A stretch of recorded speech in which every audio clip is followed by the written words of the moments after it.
if that's okay. Yeah, I'll start from E flat major scale, 1 octave, and then yeah, and then do the G minor. Okay, so let's do it a drone today. So 1 octave up and then down, long tone. That's what space.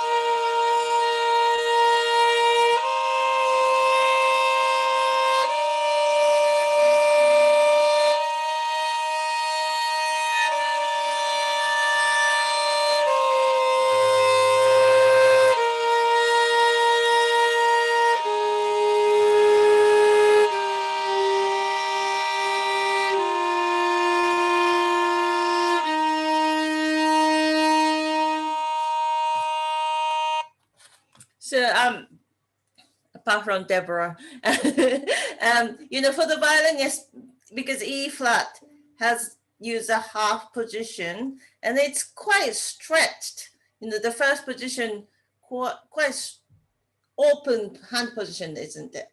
So therefore, it's a good one to be absolutely careful and observing that hand is not overstretching. And then because of this position, it's so easy for everything to be tight. Yeah. And then we tend to push the wrist out just to make this stretch work. So let's see how we can be as gentle as possible. Let's do the same 1 octave, but with vibrato.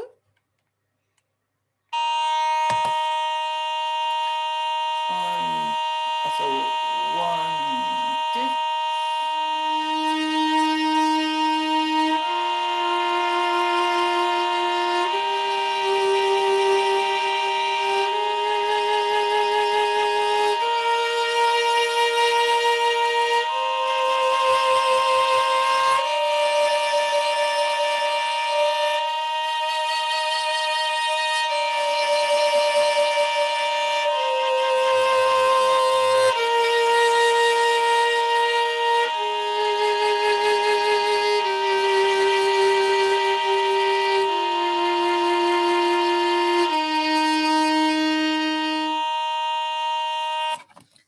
Good morning, you're tuning. We are just starting. Don't worry, we are just starting from E flat major scale. Yes, slowly. Take your time. That's okay. Yeah, I can see the difference in the hand, in everybody's screen. Yeah, and then so yeah, after we basically finished the low first finger, so be free to release the pressure of first finger if you want to, so that slightly easier. Although I said so many things like last week that hand should be economical, and then if we leave most of the hand on the string, so especially when we're taking off the finger, if the finger are there, it is much easier, right? Like, so we don't need to, if sound could be pronounced by releasing the finger, i.e. lower numbers of fingers are there, that's much easier. But for this kind of half position, be free to release some of the old finger so that hand doesn't need to keep the stretched position. Okay, that's good. Let's do the different speed. So, oh, wait.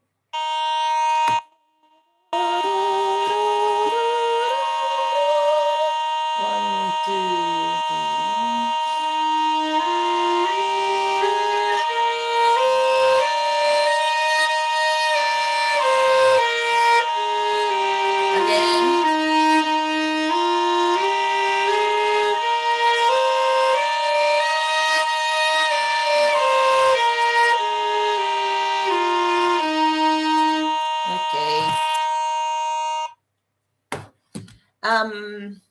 So the third movement is relatively easy. So shall we just play the first section from the beginning before repeat? So up to bar 26. So we just play that. Okay. I'll say 1, 2, 3. Okay. And would you like A? Okay. Okay. 1, 2, 3. 1, 2, 3. 1, 2.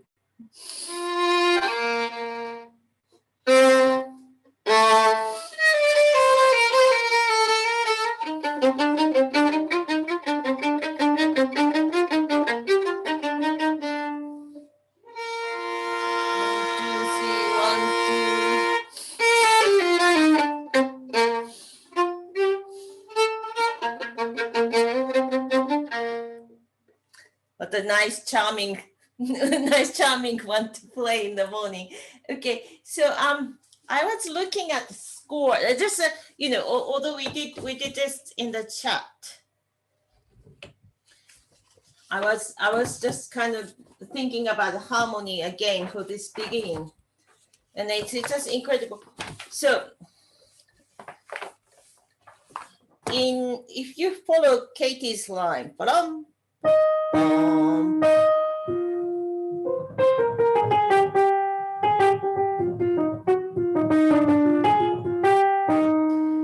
so the basic line is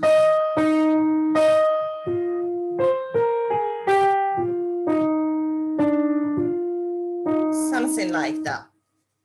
It's almost exactly reverse of first movement, right? Like the first movement. But the basic outline is something. So if you think that A is a leading tone to B flat, something like that is the basic, reduced outline. So the minuet is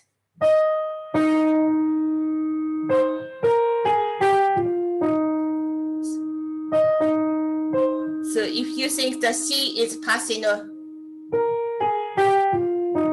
something like that. So it's almost like a reverse kind of mirror image of that.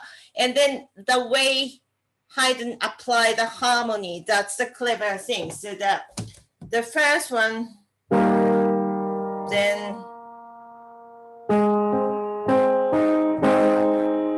that's the second chord, right? And then that's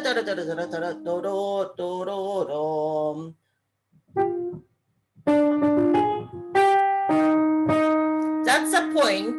That's the one return to 1 as Leo marked in a score. Then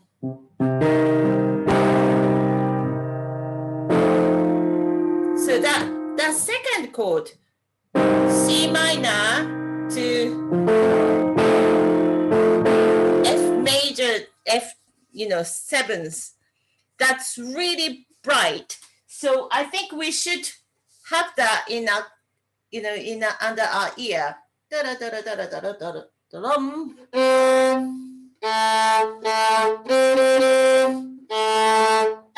The way we play the C and A natural, it's really good to have the color of harmony under our ear. Sorry, C minor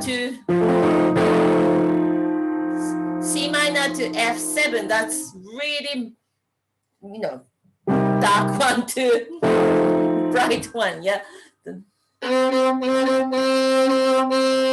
That's minor chord.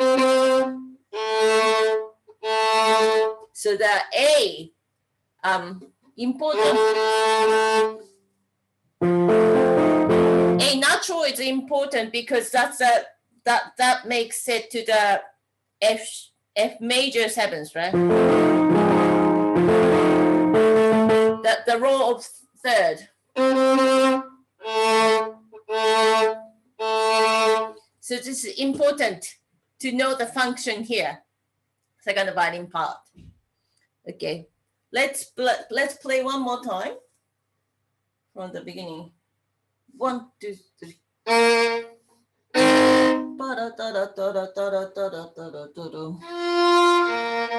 C minor, F7.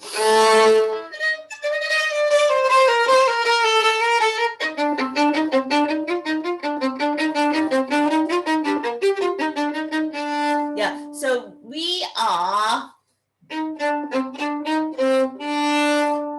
the bar 11. So the bar 11 leads to the tonic first chord. Same. Then, sorry, I'm reading a different page. Got confused. Yeah, so.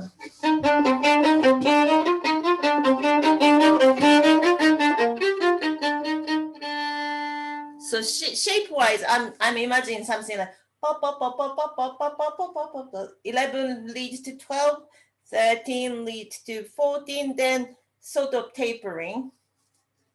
Can we go from 11? 1, 2.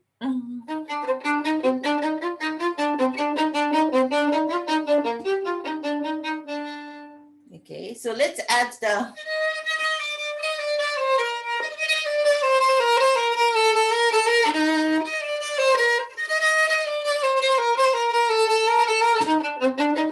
That's just a transition of stroke, right? So let's figure out which part of the bow you want it to be for the bar 11. For me, it is almost, it's almost exactly in the middle point. That for me, but it might be slightly different. You don't want it to be too near to the heel for this, because we want the light bouncy stroke.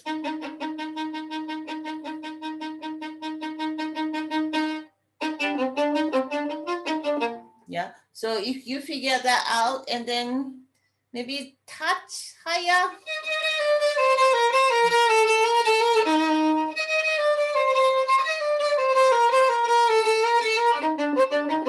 So the last 2 beats or something.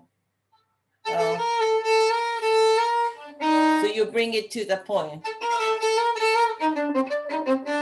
Okay, from upbeat to 9. 1, 2.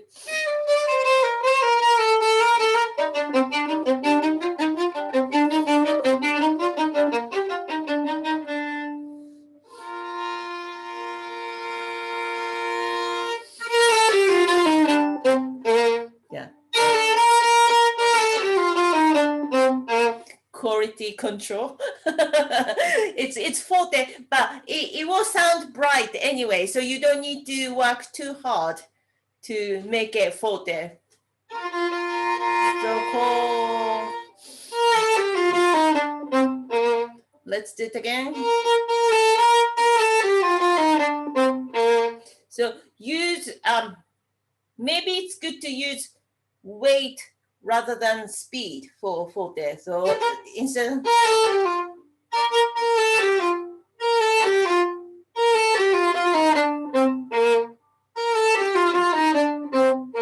piano.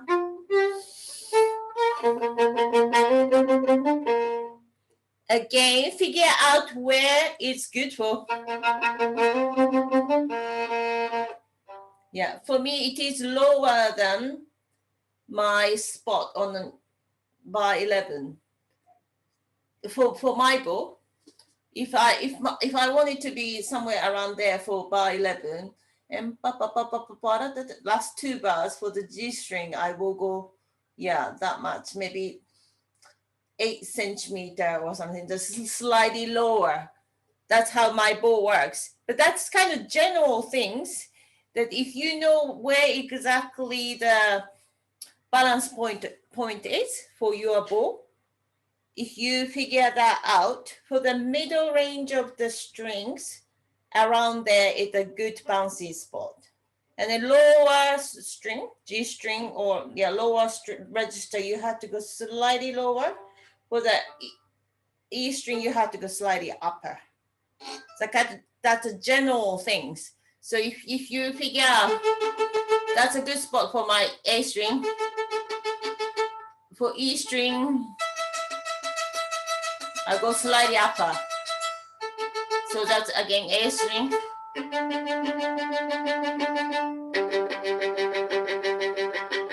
For the G string, I had to go slightly lower. But it's important to know where is your balance point, and that's the point where you have the most effective, what's that? Scientifically, yeah, the tension, right? I think. Yeah. Okay. Right. Yeah. Let's go.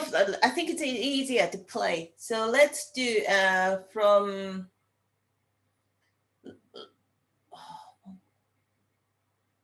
Yeah, just play from bar 27. Okay. 1, 2.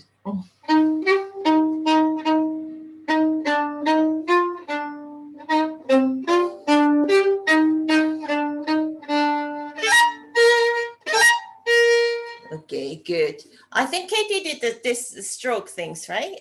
For the sectional. So I think I will not necessarily touch the stroke, but good to portray the hemiora for the second, third row.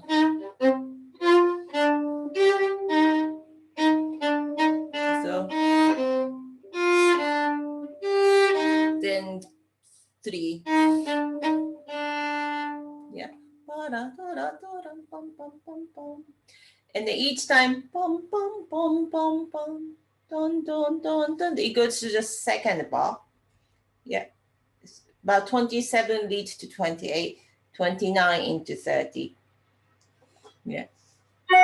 One more time. 1, 2, 3.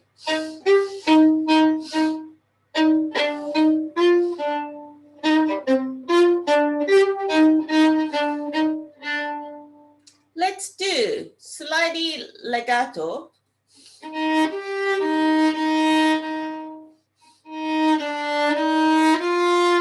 So that you can have the shape in your head. 1, 2, 3.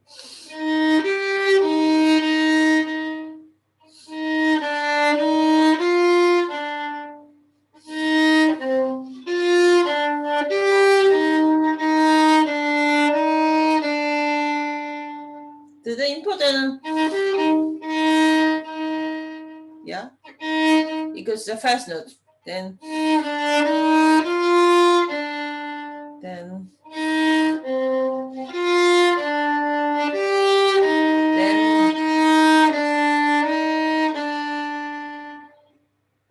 yeah, so that's a sort of pairing.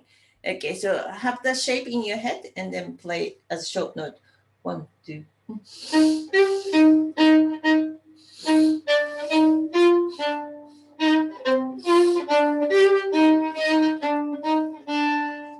Now next one.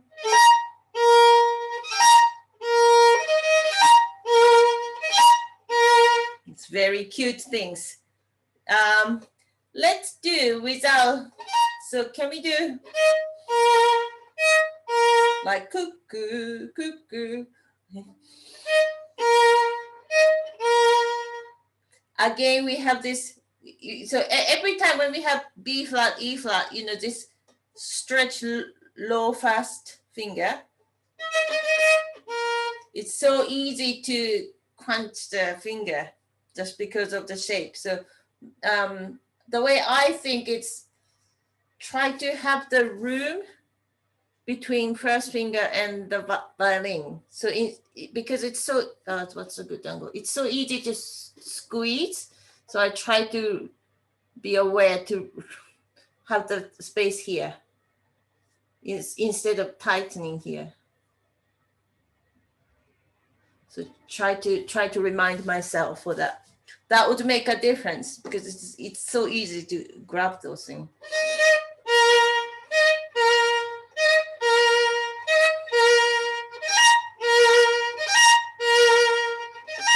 Make sure you just finger is light. Because the E string is bright, you don't need to do much. Just really light. Then warm. Make sure your first finger is released.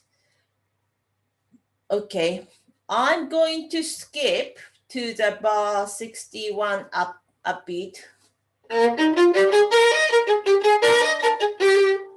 Okay, let's do it slightly slower. Bum, bum, bum, bum, bum, bum, bum, bum, bum.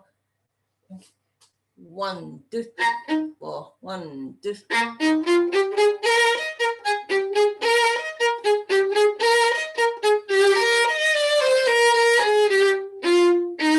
Okay, one more time. 1, 2.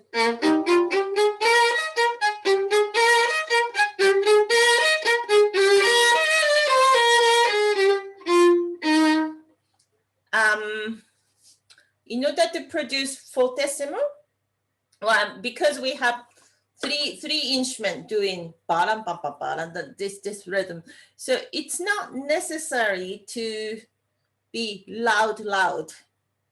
I think it's more like a resonance thing. So we have to produce the resonance which is suitable for this register. So yeah, let's figure out where the bow should be. Again, so D string location is good. So if you knew where your bow was for the bar 11, then probably that's a good place, because you go from G string to A string. So it's right in the middle, right?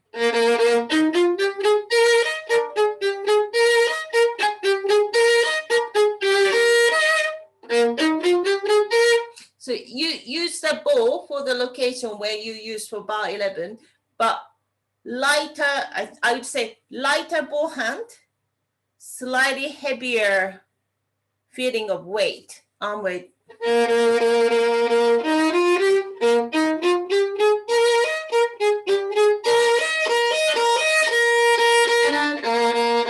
Okay, my black screen makes it difficult.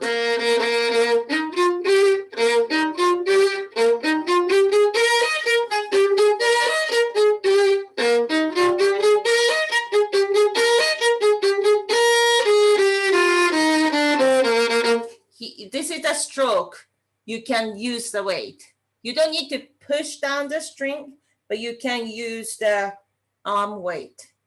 You know, the feeling arm it's hanging, yeah.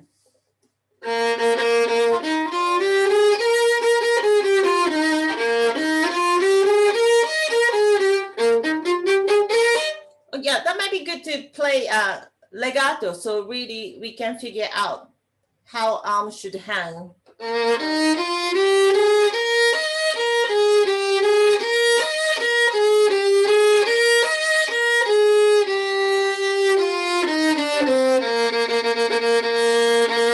Yeah, that's a different, I talked so much about this, you know, scratching head things to engage the back muscle. So that's the stroke when we want a little bit pristine, you know, just kind of that kind of posture. But this one, it could be this, more lower.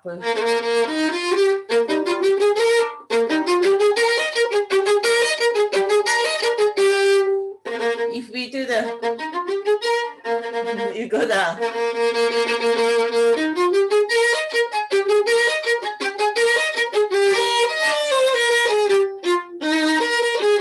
So arm lower would work, I think. Yeah. So experiment that might be good things to experiment. Okay. How amazing how time flies. I wanted to play G minor scale to practice the passage of second half of trio.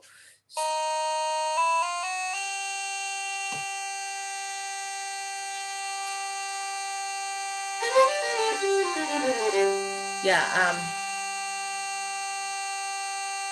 Okay, let's play G minor 2 octave scale in her first position. Oh. kind of.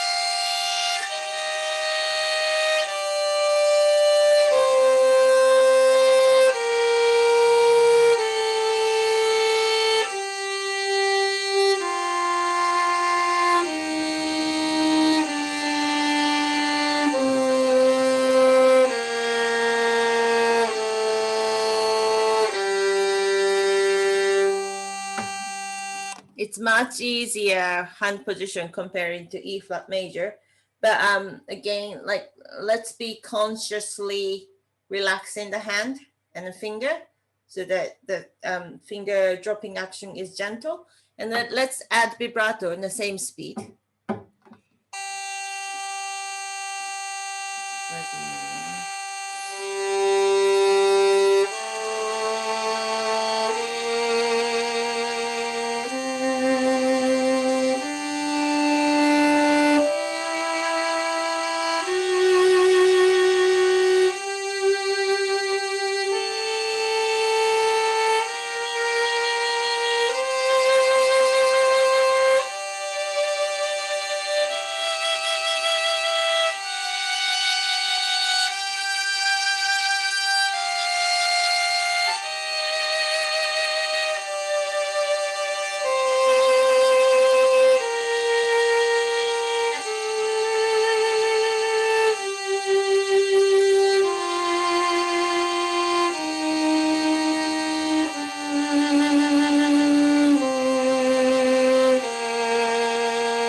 Now, let's play from bar, you know, the second half of trio, when we have,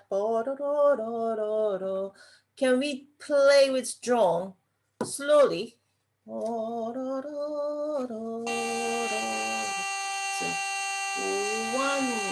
2.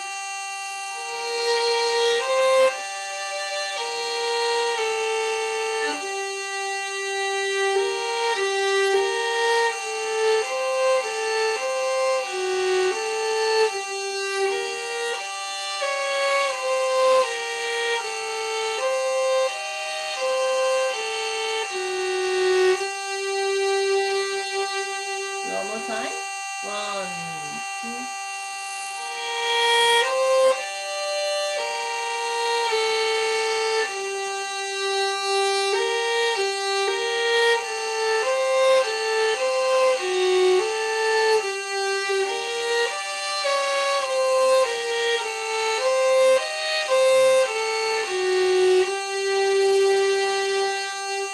One more time. One more time, observe the finger dropping action, not too high. Finger is not too high. Like if you can have most of the finger as close as possible. Like second movement. No. 1, 2.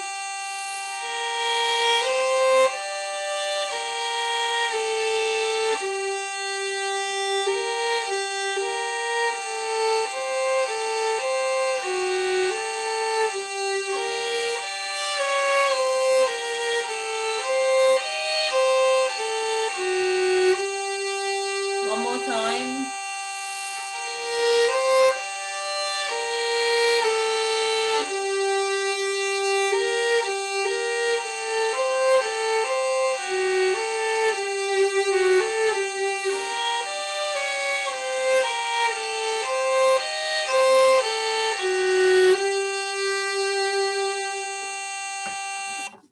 I don't know if you notice anything like consciously to be closer to the strings, and how I don't know how you feel about this, but when I work on that, I always I'm always amazed how much time it has. You know, we do put we have this default action for the finger dropping, and it's sometimes in childhood we might have trained to always have the good action of finger dropping and then have this sound, you know, which is useful for many things. But when we have this really close to the string and the finger dropping action, it is, I'm not going to open the huge discussion here, but actually if you have that sort of action, that can be, the action of finger dropping can be combined with the start of the vibrato. So like the finger dropping and then vibrato, it's not the separate things.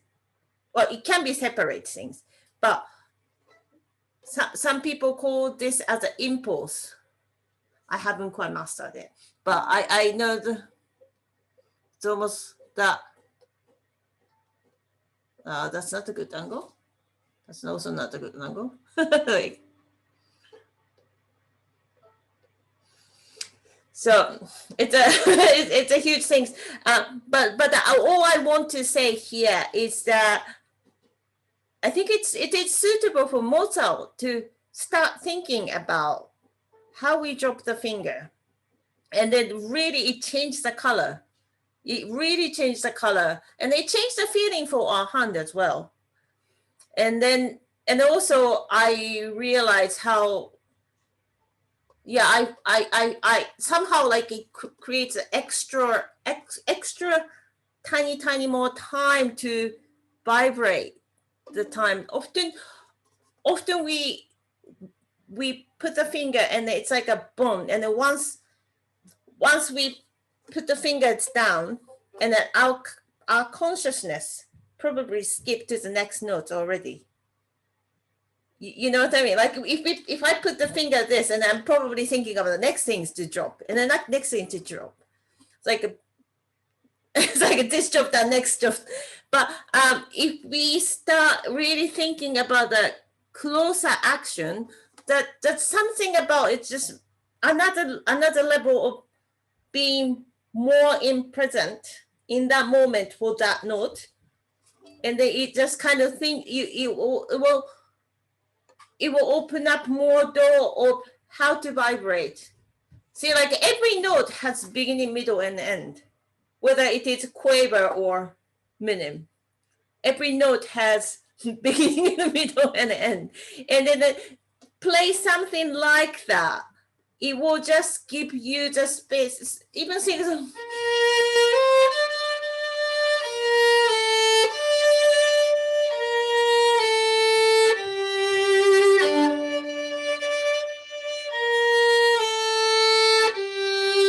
How we change the color in those three quarters.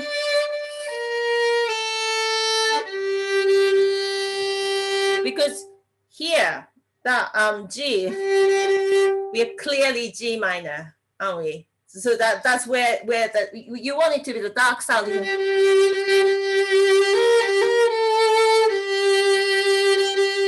No, how do we trouble there?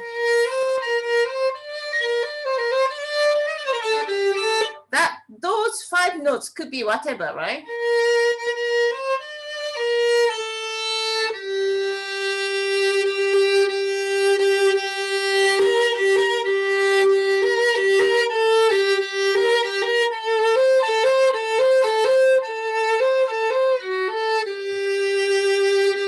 So think about the finger pressure. It's a really interesting thing to kind of open up the door to think. So it's not one default finger action. I always trying to get the inspiration from I think Jack Thibault's words, something like what he said in really early on when he was playing in Paris Opera or something, back up the first violin. But he said, like, every time when I touch the violin, I try to, what's the word? I mean, I read in Japanese, so I don't know how he said in English or in French, but something like I try to put the vibration into the violin through my finger, and then the vibration going into the fingerboard, something like that. And like that's the kind of things that's interesting thing to think about in order to create the sound. And I'll kind of leave it here. As life gets busy, and then I'm sure your life too, and then as life gets busy, we can get back to this task done, that task done, this orchestra done, this piece land, we can get into that. But I think it's good to keep that mind of fascination, like, just kind of go into the wonder that things which we started doing, when we were in lockdown and all that. And I think it's good to have that as well. So like we don't achieve, we don't find the answer straight away. But I think that's good, isn't it, for music?